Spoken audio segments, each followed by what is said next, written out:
So before I get started, you're probably wondering why I have headphones on. You're like, wait a minute, Rhea didn't have headphones on in any of the other episodes. Why does she have headphones on? Well, I'll tell you why I have headphones on. The quality sounds better coming out of the microphone. So I decided that I was going to wear headphones. Did I say headphones? I said headphones. I did say headphones. Okay, great. Well, anyways, aside from that, here we go. I bet you didn't know this about dragons. Their origin story goes back like 4,000 years into our history. Hey everyone, and welcome back to the podcast, The History Of. I'm your host, Rhea St. John, and today we're going to talk about the history of dragons. I know you're probably thinking, like, really, dragons? Like, I know everything about dragons. I don't even know how you don't know that much about dragons. And the answer to that is, I really don't know that much about dragons, and I thought they would be a fascinating topic. So, this is not just any story. This is the dragon's origin story. So it's not about like, oh my god, dragons are so pretty. It's about their origin story and how they became so popular in our ever-growing society. So let's get to it. But before we get started, I would like to please like, subscribe, share, tell people about the podcast. I know when you put history in the title, it's like, I don't know, history is kind of not my thing. Guess what? This podcast is your thing. I guarantee it.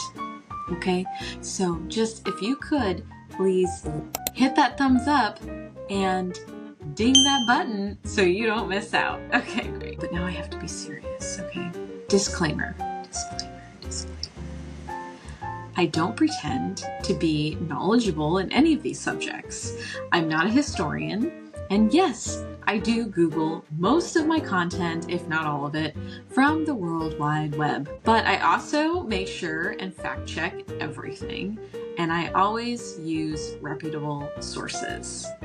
I provide all the sites' information in each episode in the description so that the audience can go and look it up for themselves if they are so inclined. And if I'm wrong about any information that I've provided, I would love it if you could leave me a comment and let me know that information, because that's how I can keep my content as truthful and factual as possible. All right, so let's go ahead and just jump right into it. Here are the real-life traces of the ancient myth. When this article was written, which it looks to me it was written back in February of 2024. During that time marked the Lunar New Year, heralding the year of the dragon. Or does it? The Chinese word long, or I don't know the symbols. Sorry guys, I'm not going to be able to produce you the symbols. It usually translated into English as dragon, but don't let the connection mislead you. Lucky, Chinese dragons are very different beasts to the stomping, fire-breathing monsters of English mythology. They are associated with wind rather than fire, for a start. The Chinese word for tornado, which I will not give you that Chinese word. I'm sorry, you're gonna have to look up the word for tornado. Translates word as swirling dragon wind. So just to recap that little thing there, the Chinese word for tornado actually translates to swirling dragon wind. Amazing. And Chinese dragons are also different to the regal Sumerian Usumgal, the mythical lion-jawed like snake-bodied creature from the ancient Middle East. Around the world and in many different languages, people have come up with words that more or less mean dragon. But how they picture them and whether they see these beings as sacred, friendly, deadly, or just a bit annoying varies hugely across cultures. These dragon-like creatures do have one thing in common. they tend to share traits with real live animals and reflect our interactions with and feelings about the natural world.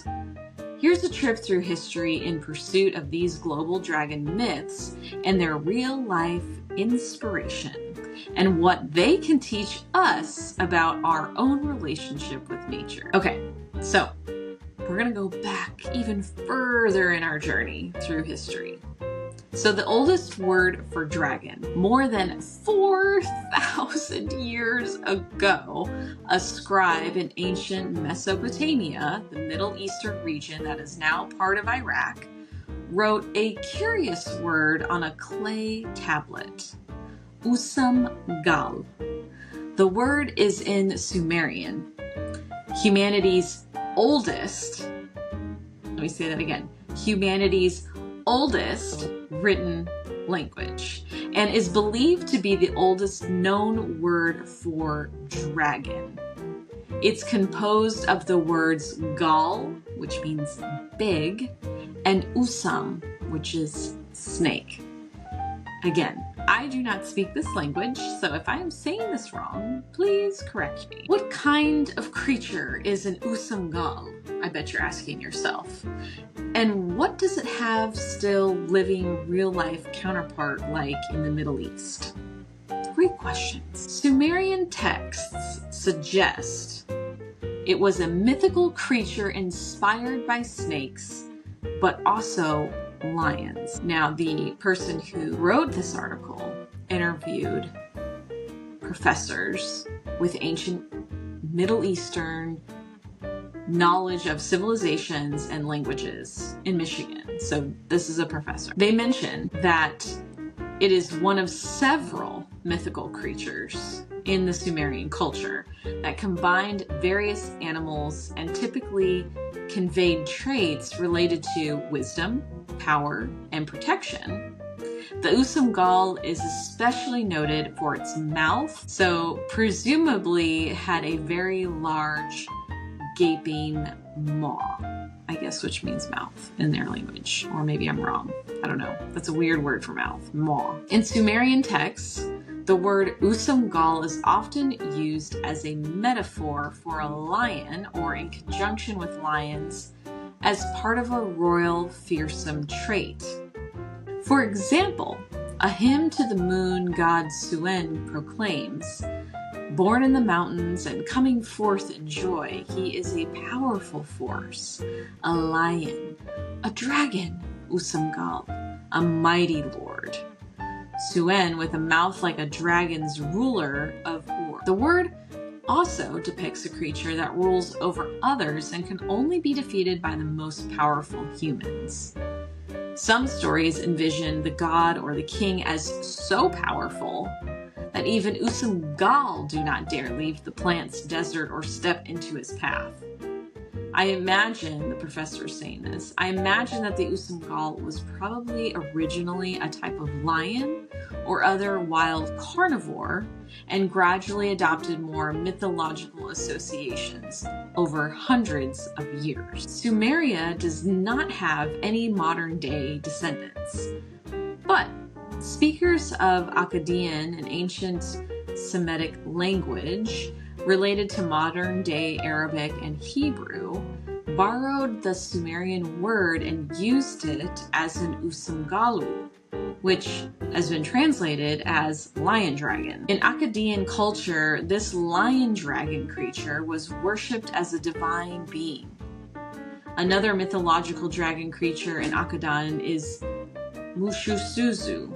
Well, I don't know. Don't quote me on that, guys. Just go look it up. This creature is translated dragon and is famously depicted to the Ishtar Gate from Babylon. So, is Usam Gal the oldest known word for dragon? Maybe. Possibly. It was certainly a creature with traits that overlap our idea of dragons. A powerful, awe-inspiring creature that gods and kings would happily be associated with. A creature embedded with legend and a bit of mystery. If that's a dragon, then a dragon is an Usam Gal. Lion statues and carvings from that era have survived into the modern day. A reconstruction of the Ishtar Gate with some remaining fragments from its original home in Babylon is now in a museum in Berlin. But what of the real-life lions that once roamed the ancient Middle East? We can't know for sure exactly which lion the Sumerians were referring to, but two Asian lion subgroups that were once relatively widespread are now mostly extinct, except for a very small population in India. So here's China's dragon of change.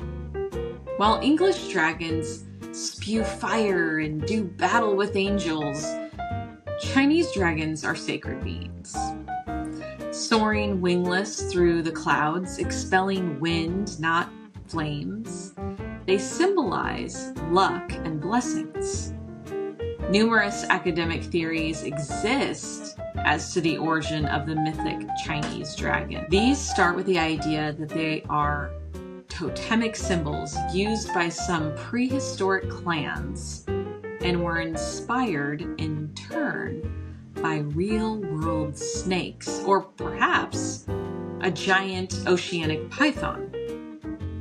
When this tribal society became class-based, the dragon became a symbol of rulers. A second set of theories links the legends to a crocodilian species, such as the Chinese alligator.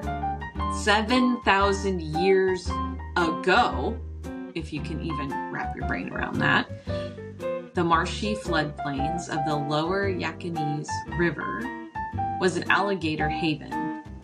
But as farmers turned their habitat into rice fields, the species declined. Today, it is among the most endangered crocodilians in the world. But dragon images have evolved from attempts to replicate the noise and spiraling forms of thunder and lightning, and were prayed to for good weather. What have they evolved to? This weather link could explain the linguistic association of tornadoes and swirling dragons in Chinese, as mentioned earlier. Alternatively, though, the fourth approach, according to scholars at universities, they suggest that dragons evolved from the worship of nature itself, and they are an amalgamation of numerous animals and weather phenomena. Other scholars support other theories and are skeptical about attempts to link Chinese dragons to individual real-life animals. A great deal of nonsense has been written on the origins of the Chinese dragon, ranging from scientists trying to identify it as some type of alligator or other amphibian to trying to interpret the graph for a long as a pictograph of some sort of reptilian creature. The truth is, all of this is speculation. And the main point is that the Chinese dragon is a hybrid incorporating those features and locomotion of all the animals in one. In other words, the dragon is an embodiment not of a singular entity, but of the very capacity for change. In AD 793, fury dragons soared across Northumbrian skies, a bad omen. A vicious and devastating Viking raid followed on the northern English island of Lindisfarne, sending shockwaves across Europe. Anglo-Saxon stories are rife with ferocious dragons, slumbering in dens beneath hills, guarding their treasure. The legends live on in many English place names. Take, for instance, Dragley Beck, a hamlet in Lancashire, and Drakelow, a village in Derbyshire. Both mean, or could mean, Dragon's Mound or Dragon Hill. Historically, English has two common words for dragon. Dragon, and the now rarely used ancient word worm.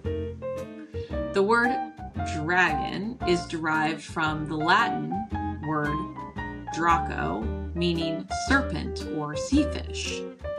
Meanwhile, over here in the Christian religious texts, dragon, also referred to as the devil. This mythological creature took on different qualities and shapes throughout history, for example, as a fire-breathing dragon called a fire drake. Worm, on the other hand, is a slithering, crawling creature, not a winged, flying fury one. But worm is also referred to as parasites, snakes, and grave-dwelling creatures in the early medieval England. It inspired myths such as that of the child-eating Lambton worm. This creepy creature was more common in English folklore than the winged version, and lurked in caves, marshes, or fens. The worm has no legs, but slithers like a serpent. It's different from the fury-winged monsters. The fire drake can fly and shoot flames, while the worm spits poison. Real-life snakes have inspired these myths. People have also suggested that dinosaur fossils might have played a part. But there's no real correlation between dragon stories and fossil finds. A snake-inspired myth may have made its way to England from abroad. There is some evidence that the dragon motif has migrated with the movement of humans. Today, Britain's only venomous snake, the adder, is in decline, with intensive agriculture destroying habitats and causing populations to become fragmented and isolated. English dragons, on the other hand, are usually invulnerable and symbolize power. You have to find their weak spot to kill them. Whether your own idea of dragons is a swirling, spiraling symbol of luck, or is a giant slithering worm, the Lunar New Year could be a good opportunity, so next February, for you to be looking out for their traces in your own language, everyday life and environment, and perhaps marvel at the collective act of imagination and appreciation of nature that gave rise to these fabulous creatures. Okay, so now we're gonna do a little bit of Did You Know About Dragons? Did you know that in China, emperors were believed to be descendants of dragons? I want to be a descendant of a dragon. That sounds amazing. In the 12-animal Chinese zodiac, the 5th year is the year of the dragon. Couples often try to plan their pregnancies to coincide with the year of the dragon because it symbolizes wealth, power, and leadership. Did you know that in many stories, dragon blood often has magical properties? Ooh. For example, dragon blood allows Siegfried and Richard Wagner's The Ring to understand the language of the forest bird. Did you know that China is home to the most places named after dragons? Did you know red-colored stones are sometimes called dragon stones because they were believed to be hardened lumps of dragon blood? And finally, did you know that people who study dragons are called dragonologists? Yeah, that's right, guys. That's what they're called. I know. Okay, and that concludes today's history topic on dragons. I hope you guys found this very interesting. I hope you enjoyed it. I hope you learned something, right? Because that's what we want, is to learn something. I would like to thank the following websites for their information. The first one is going to be from the BBC. You can go to www.bbc.com and you can look up the article Wise, Lucky, Terrifying, the surprising 4,000-year history of dragons. And that was written by the Future Planet team with the BBC. So thank you, BBC, for that information. And for the fun facts about dragons, I would like to thank the website Fact Retriever. You can go to their website at www.factretriever.com and look up 33 amazing dragon facts, and then you can read all 33 of them. I only listed a few, so go read all of them. Thanks for tuning in today, everyone, and until our next journey through time, I'm going to challenge you with this. Experience a new perspective and learn something new. Okay. Yeah. All right. Bye.